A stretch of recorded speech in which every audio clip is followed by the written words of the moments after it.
James Gunn's DCU has officially started. With the release of Creature Commandos last week, we have officially started this universe. And so in this video, I want to just kind of give a general guide, for lack of a better word, for what we can expect from this DC universe. The first thing we're going to talk about is how this universe will be built in comparison to Marvel Cinematic Universe. We'll also talk about if there's anything else that we could be watching right now, what is yet to be confirmed in the DC universe, so any potential future projects, as well as any comics / other storylines that would be likely used for either story inspiration or tone inspiration for James Gunn's DC universe. So let's go ahead and take a look at how the universe will be built in comparison to the MCU. Note number one is that the DCU will actually feel more like Star Wars than the Marvel Cinematic Universe. Here's the quote. "This is about a connected universe," Gunn says. "We're world building.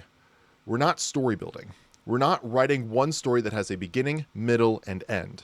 We're creating a universe in which people can go and join into this universe and experience it. It is much more like Star Wars than Marvel in that respect." So another analogy that I've put together here is that Marvel created their universe for storytelling like a printer, whereas the DCU will be like a puzzle. So by the MCU building their universe like a printer, they start with one spot and then they move directly into the next story, or into the next story. You keep going through and then it comes back and then everything is connected, one thing leading into another until a picture is created. And then Saga 2 starts, like the Infinity to Multiverse Saga, and then we start printing a new picture. The DCU will be like a puzzle. There will be a shared villain, a connected story, though it's not going to be as connected as the Marvel universe in terms of, like Avengers 2, Age of Ultron leading directly into Captain America 3. It's going to be more like, here's the basics around the end, and then on the edges. And then we're going to get this little image here and get this little image here. And slowly but surely, the first chapter, here's your puzzle. Another note is that Gunn isn't too worried about keeping canon super strict. And from what I've heard, people are pretty have mixed feelings about this statement, which I honestly don't get. There's a lot of franchises where we all love, but they do the exact same thing. So the quote is, "I dealt with it at Marvel. They showed the Infinity Gauntlet early, like in Thor or something. You saw it, but they retrofitted it. They retrofitted those other things to be Infinity Stones because that was never written until Guardians of the Galaxy." So it's like, I'm used to that stuff. I think it's okay. You've got to be a little loose with it. And here's another example, I think, of what he's talking about in terms of like things changing bit by bit as projects go on. When you watch the Harry Potter films, you might notice that in movies 1 and 2, directed by Chris Columbus, you have Hagrid's hut right next to the grounds of Hogwarts, as well as Professor Flitwick being, portrayed as an older, wizard with a lot of gray and white hair, and then characters are wearing robes everywhere.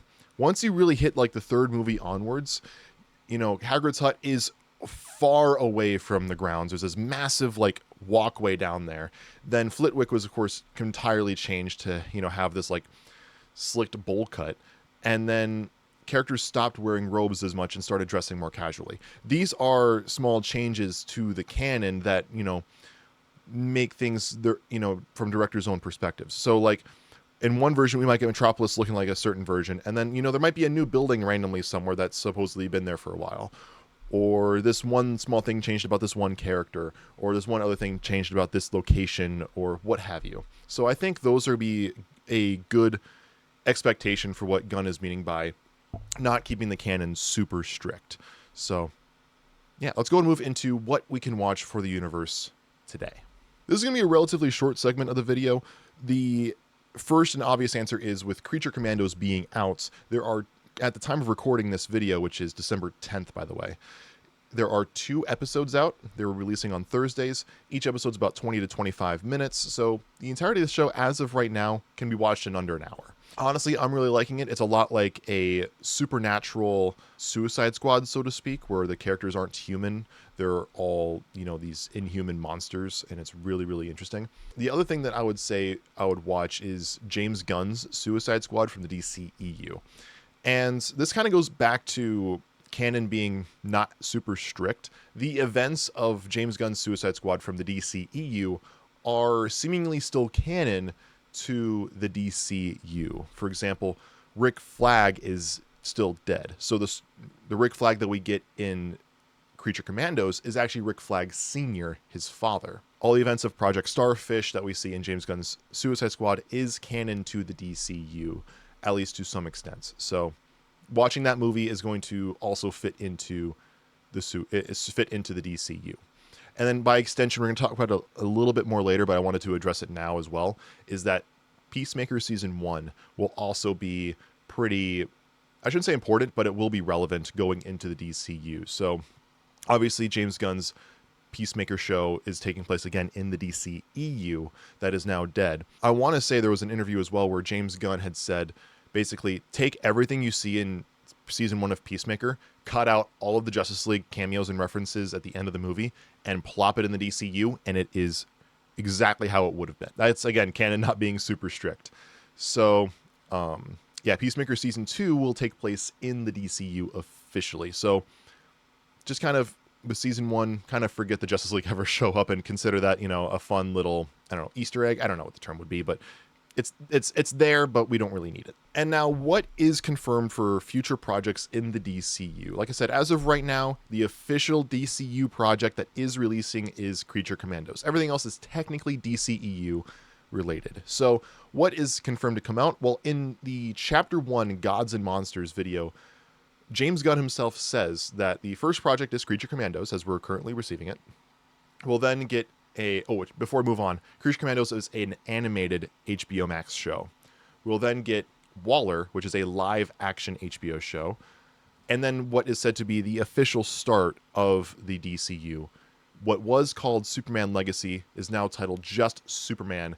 It'll be a theatrical film. Then, of course, there is going to be a Lanterns live action HBO show telling the story of Hal Jordan and Jon Stewart particularly.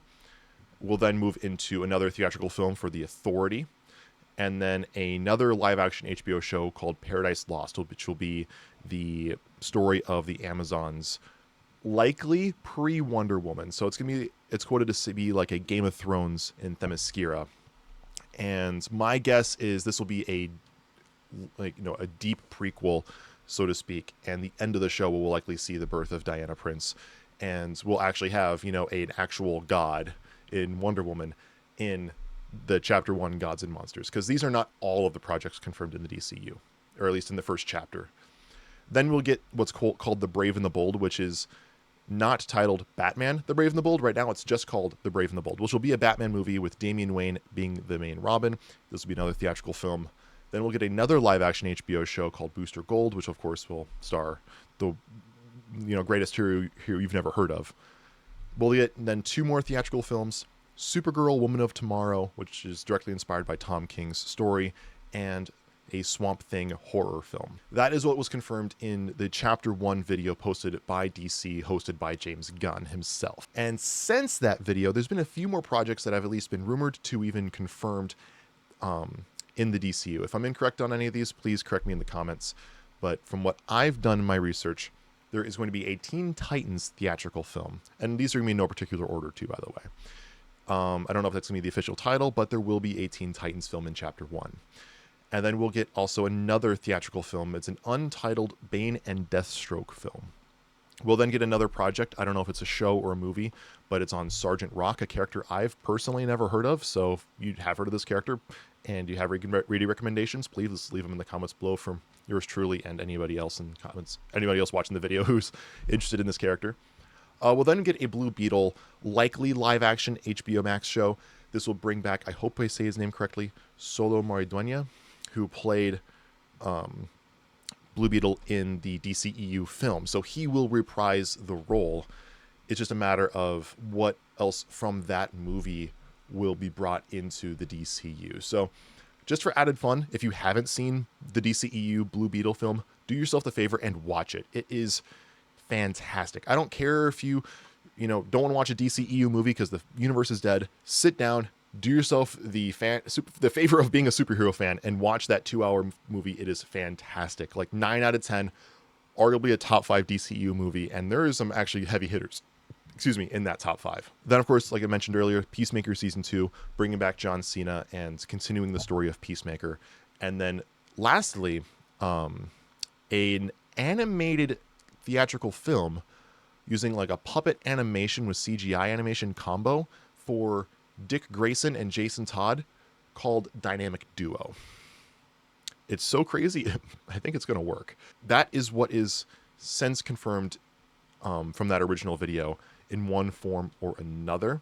Please comment below if there's anything else that was confirmed that is not in this video. And now for those of us who want to experience a bit of what the DCU could offer in terms of storylines and the actual comics themselves, here is a short list of comics that, from my research, is likely being used for inspiration either in terms of how the universe will look, how the universe will feel, or even direct storylines that will likely be adapted. First of all, I doubt heavily that Superman be inspired by the story of All-Star Superman. For those who've never read this story, first of all, do yourself a favor and read it. It's one of the best Superman stories ever. But it's about basically Superman being over-irradiated by flying through the sun, and this causes his cells to slowly die. Basically, it's a form of cancer. And so he is slowly dying and trying to leave humanity better than he found it. I doubt James Gunn's going to kill Superman in the first movie, so considering he used images from All-Star Superman when talking about what was going to be called Superman Legacy in that Chapter 1 video, I'm guessing he's going to take the tone and how Superman is behaving in this story rather than the story itself. So All-Star Superman will be a very good read regardless, even if it's not inspired in the story in any way, shape, or form. Then we have Supergirl, Woman of Tomorrow, the literal title of the comic by Tom King. This is actually one of the best stories. Actually, give me 1 second here. Of course, this is the story, Supergirl, Woman of Tomorrow.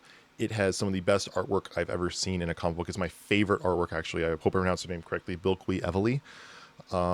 What is likely inspiring the story of Supergirl, Woman of Tomorrow, because this is literally called Supergirl, Woman of Tomorrow, and the artwork was directly used in the Chapter 1 video. And then we're going into Batman and Robin, which is a story right over here. This is the first volume. This is from the series that showed a lot of artwork in the Chapter 1 video again, using Damian Wayne as Robin. Fun fact, this is actually not Bruce Wayne. This is actually Dick Grayson.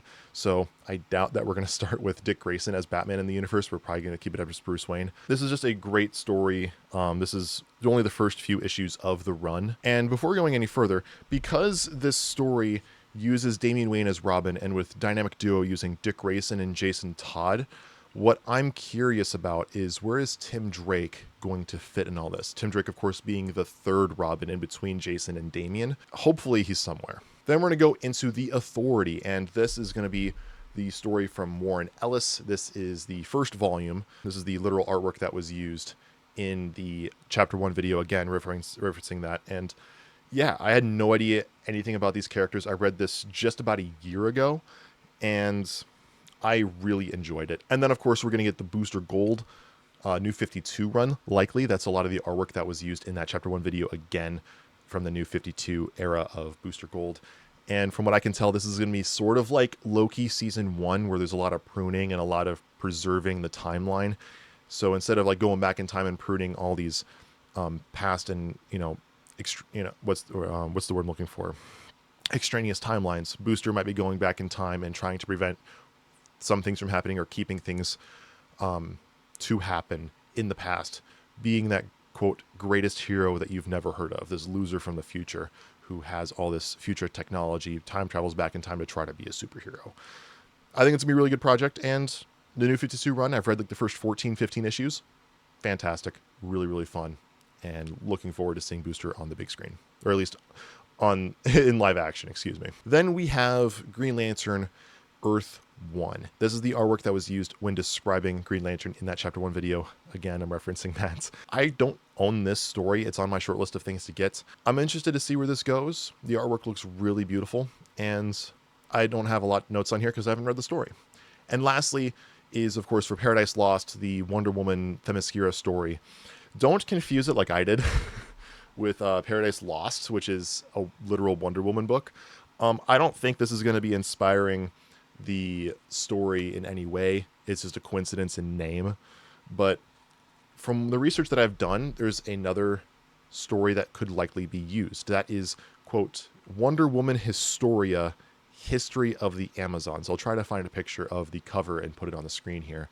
But this actually does look like a graphic novel, like history book for what happens with the Amazons on Themyscira and their relations with one another as a society. And so this is likely what's going to be more loosely inspiring this story, is like Game of Thrones-esque. And that's really going to do it for this video. I want to thank you all for watching if you made it this far. And comment below if there's anything I missed or anything else that could be very helpful for all of us as we get started experiencing the new DCU by James Gunn company over at DC.